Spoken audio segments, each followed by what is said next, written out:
Okay, and we are back. So I think I've got everything situated correctly. Now what I'm gonna do is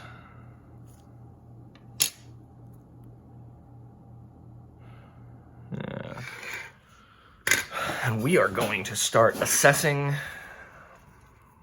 the screen. For me, what I'm gonna be doing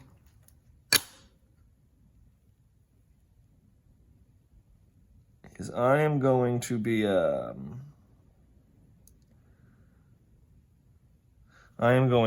replacing this plastic screen casing with a glass one. So after we've set aside our shell casing for the moment, I am going to start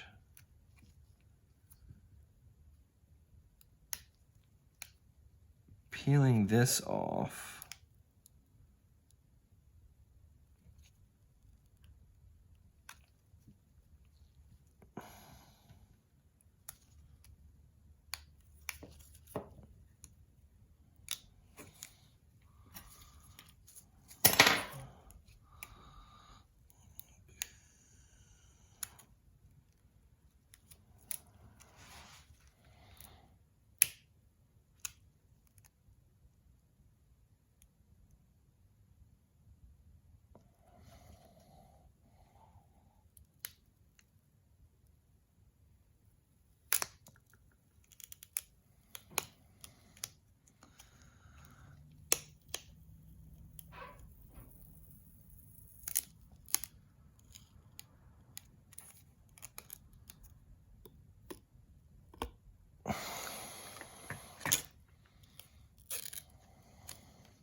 Okay, now that I've got that off, I am going to peel the adhesive off of this.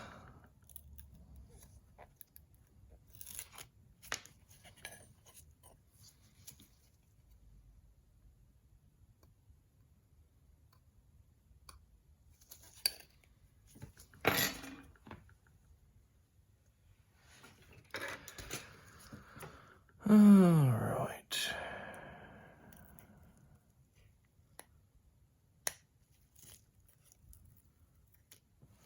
Okay, so now that we've exposed its adhesive, I'm gonna set this down for a moment. See if I can't. It's coming off. Peel all of this.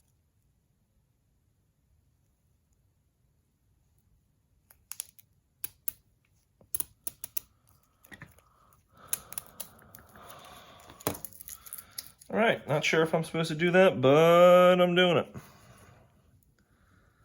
I'm not too worried. Worst comes to worst, everything's gonna get replaced. Just replace the screen with an AGS 101 or an IPS display. Either way, we will make this shit work.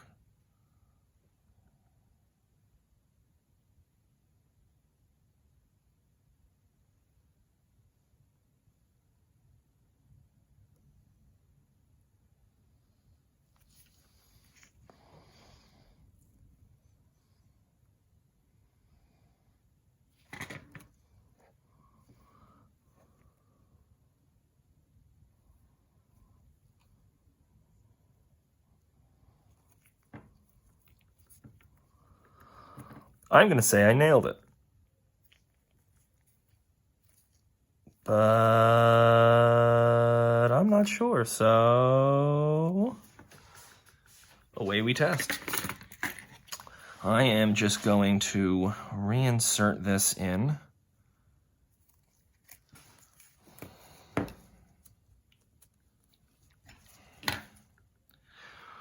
Really quickly, just to do a screen test here.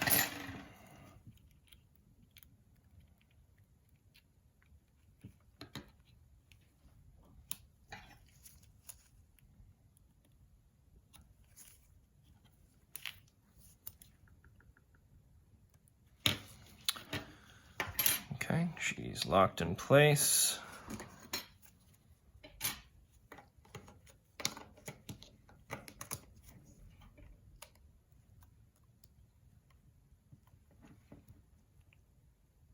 There we go. So we got our screen working.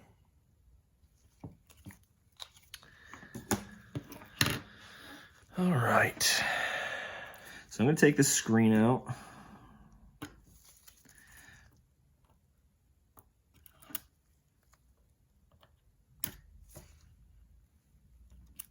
Okay. Now we're going to put the screen into its housing.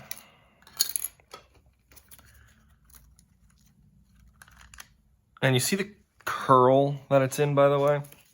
The curl that screen's cable is in?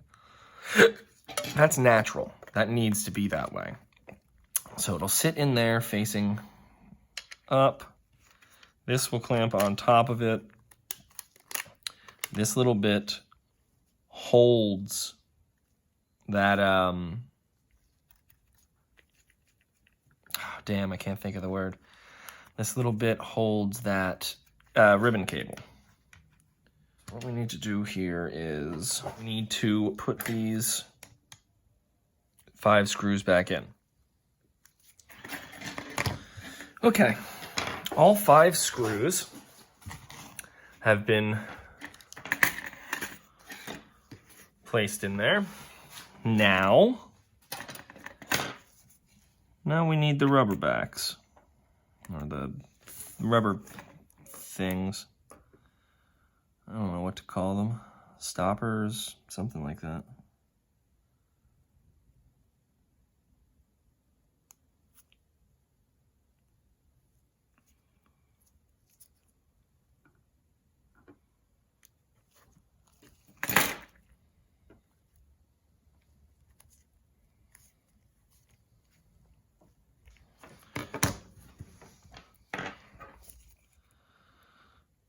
We are almost done with the screen portion.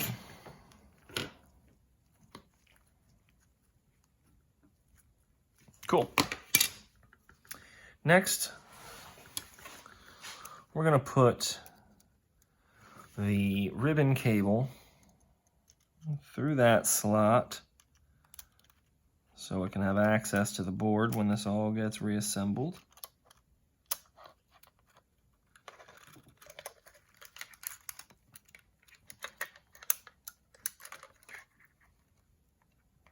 There we go.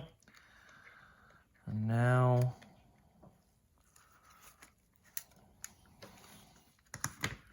we are going to assemble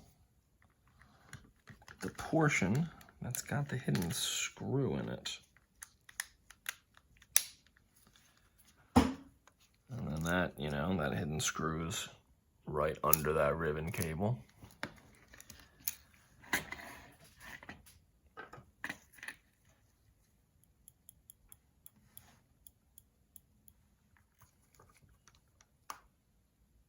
There we go.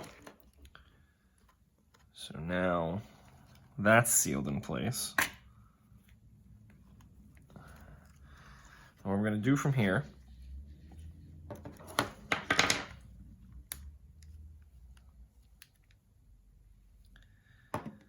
is I'm going to put the hinges in. Now, one of the biggest tips and tricks I have for you when it comes to the hinges is to put the hinge covers on them before you put them in. Otherwise, they will not go on. You probably won't ever be able to fit them on if you don't do it in this time now. So I've just fitted the end of it on to the end of the spring, or hinge really, and you'll see which way it goes. It's somewhat self-evident. Now, I don't know if this matters, but I try to orient them the same way when I put them in each side, and this requires a lot of force. as well. Like, you might feel like you're gonna break the SP, but you might. Just keep going.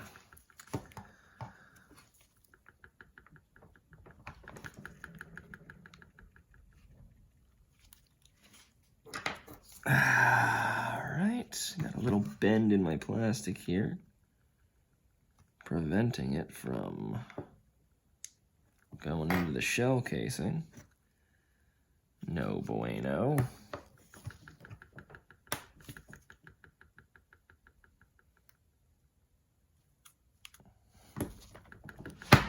There we go.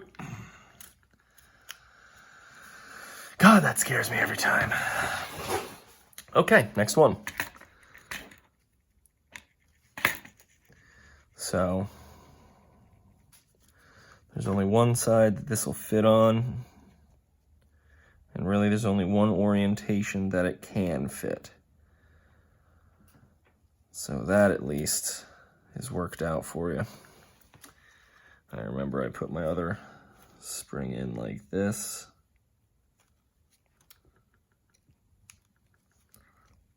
All right.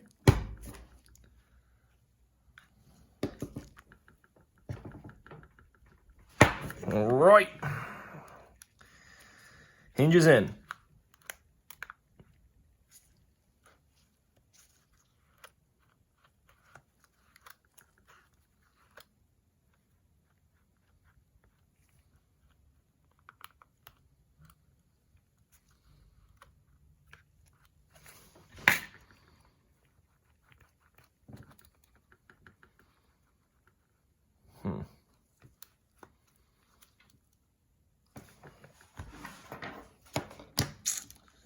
Look how floppy that is.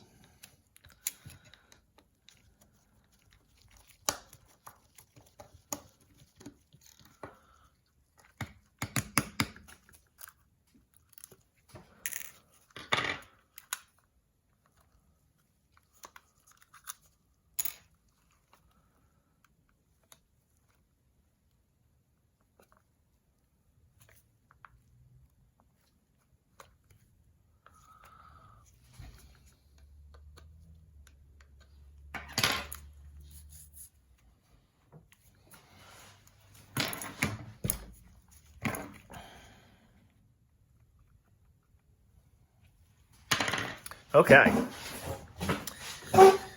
So, the orientation of your hinges matters. I've just had to force my hinge out and then reassemble my hinge again. I didn't want to do it on camera just because it took me so goddamn long to do it. My screen was just floppy. When it opened, it didn't just sit there, it just flopped. Now it seems fine.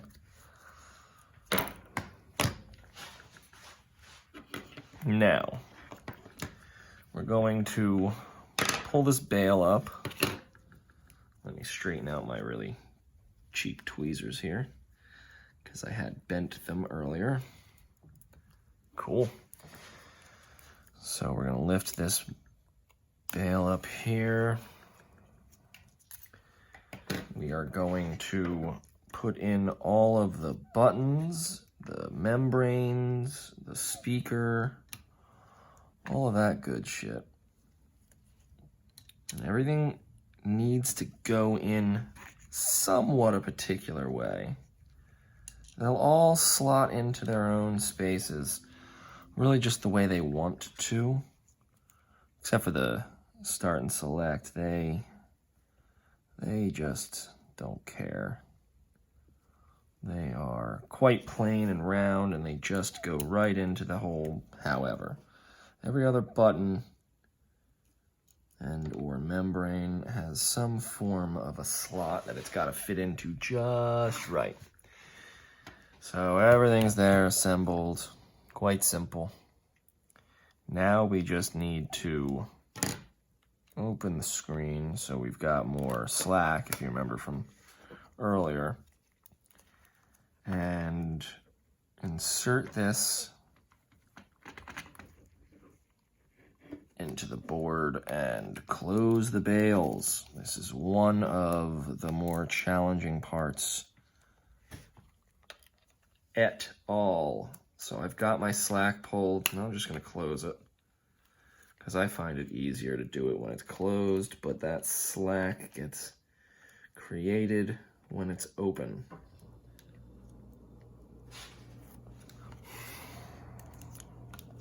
So I've got my slack. I need to fit that into that, bracing it with my finger behind. And now I'm attempting to close the bales. There's one side, make sure I've still got positive connection. The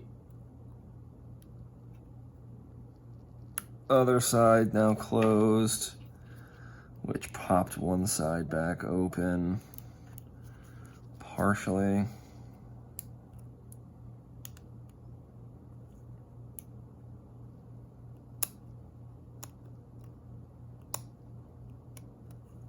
There you go.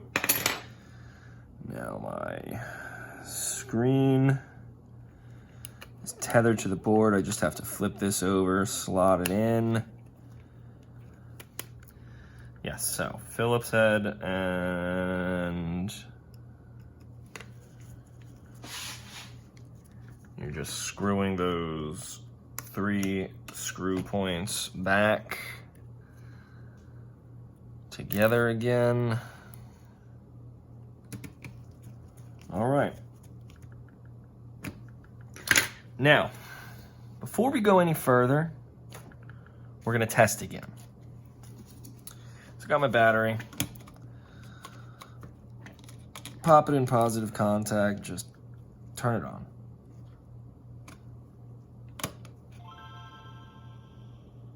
Okay. So we're going to see how our screen looks. A little washed out. I'm going to show you how to fix the, if the screen looks a little bit too washed out for you as well in a little bit here. Yeah, I think I'm going to begin to close this up for good. I've got my square nut in there. I will line up the L and the R. Yeah, actually, let us hit it with some compressed air before we close it up.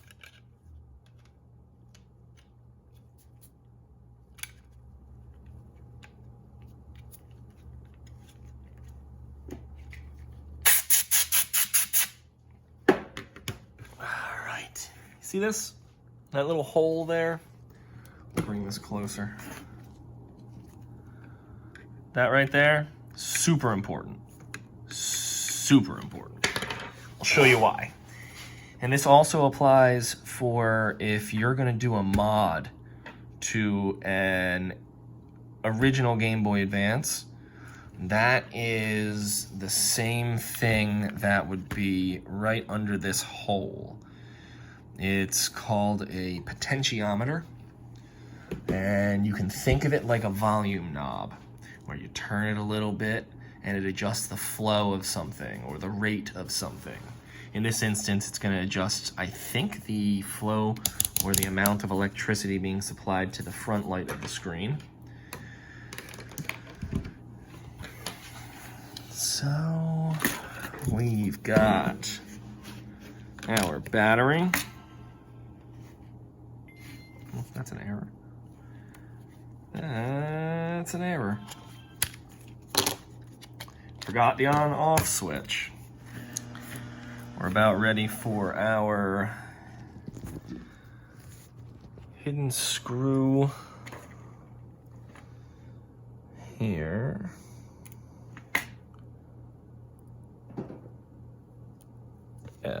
Keep forgetting what screwdriver is which.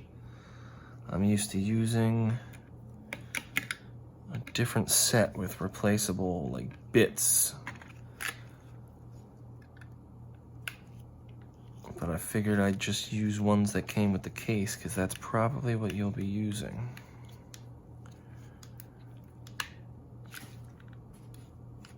Yeah, this is not the screw.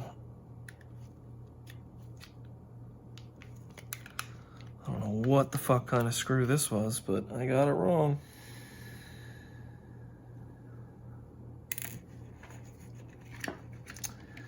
I might break my rule, because I think I may have used the wrong screw in the wrong spot. So I'm going to use one of the original tri-wings for this and see how it works out. So I'm going to be using an original screw in this screw hole here. I really need to watch out for right here while I'm screwing this in, that it doesn't start to create a like a mark. Like if the screw's too long, it'll start like protruding through the shell casing, and you'll almost be able to actually see it between the start and select just under it. Nobody wants that. This appears to be perfect. Good. That was unexpected. I love it when a plan comes together. So you remember how I was saying you're going to want to be careful with the screwdrivers you get from the replacement shell casings, because you could strip the screwdriver? That's what I'm having right now. I have only done the equivalent of one shell replacement, one shell swap with these. And the tri-wing is already flattening out. I've already got metal shavings caught on the edge of this. Screws are having a problem staying on the tip because there's barely any grooves left. So I'm really having to apply some heavy downward force with this. If you plan on doing this a decent bit, it really would be worth making the very small investment in a better screwdriver. One perhaps with interchangeable bits, so you don't need multiple screwdrivers, you just need multiple bit sets.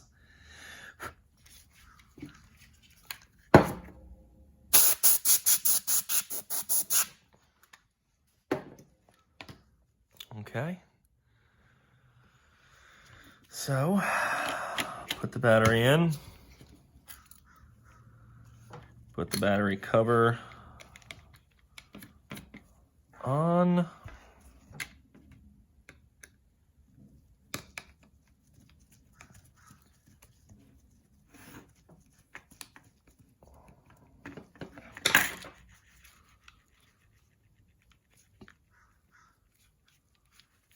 Cool. All right. Now let's see if she reads games.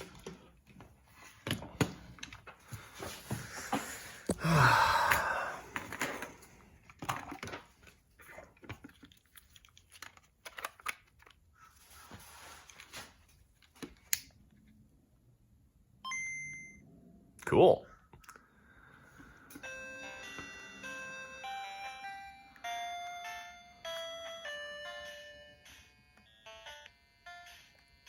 Ooh, here's a problem. Look at that. I really gotta push to get it to go left or right. Maybe just left. Yeah, that left button is kind of fried. So it's a bit of a letdown. It's totally fixable.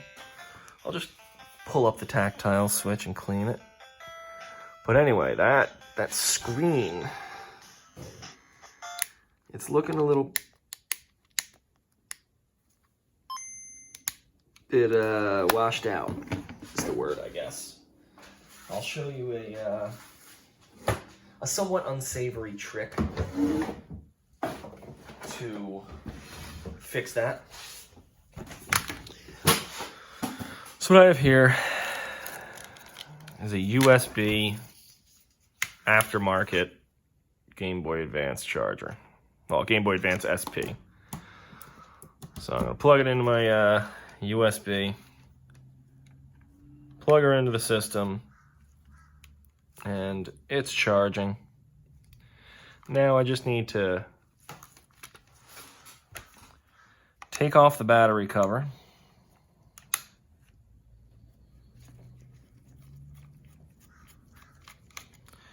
To expose the battery.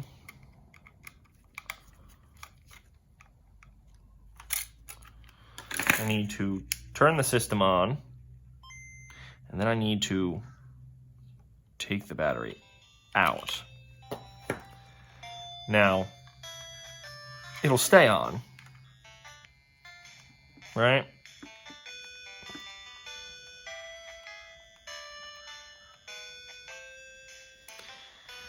But what you're gonna do is, if you remember that hole I was telling you about, the one that's really important,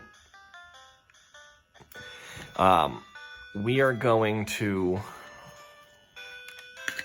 stick a little screwdriver in that hole, a Phillips head, and we're gonna turn it, and you'll see something happening to my screen here. See all that? And there's my sweet spot, probably. Looks good.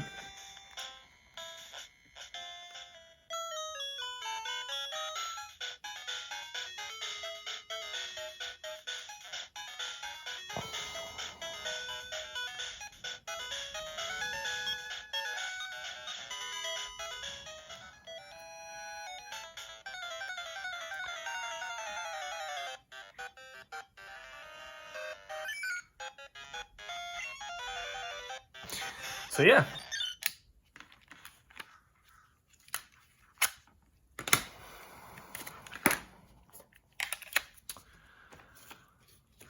Those are pretty much every single drawn out step I can really think of for doing a reshelling. This is the last step here. The little Nintendo logo. Just gonna peel off the backing, if I can manage that.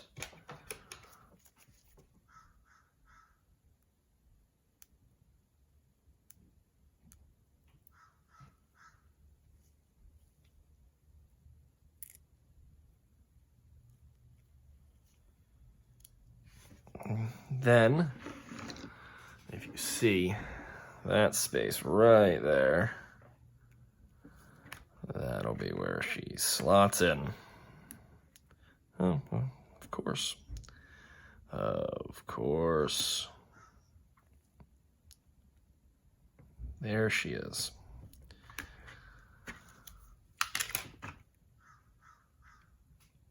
And then that should stay. The Nintendo thing. Yeah. But yeah, that is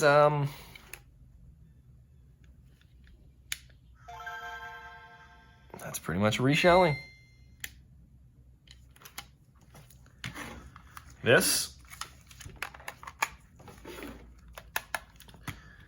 is my my modded Game Boy Advance. I have a few things different about it. Figured I'd show it to you because you mentioned it, wanting to do something like this. I swapped out the case to a Super Famicom clone case. All the buttons for the Super Famicom colors. I have a rechargeable battery mod. That's where it charges from. I got it charging off a micro USB. I do want to change it to USB-C, but I have no other devices that use USB-C. So it kind of just sucks. show you the charging. Let me just get my cable plugged in here. So, micro USB. I have hollowed out a little bit of a screw post so you can see the indicator of it charging. It'll be red while it's charging and blue when it's charged. And let me turn the light off just so we can get a bit of an accurate.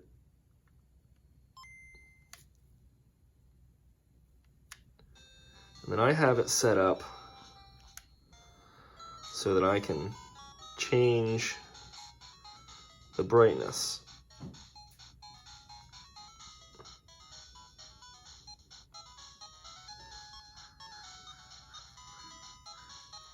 So I'm just hitting start. I gotta hold start down, and then the L button cycles through my settings. That's how I have it tethered up. Yep. And this is somebody's hacked Pokemon game. One of my favorite Pokemon games that I just newly discovered, Pokemon Crystal Clear. If you like Pokemon, you will absolutely love this. I had fun today. I hope you did too.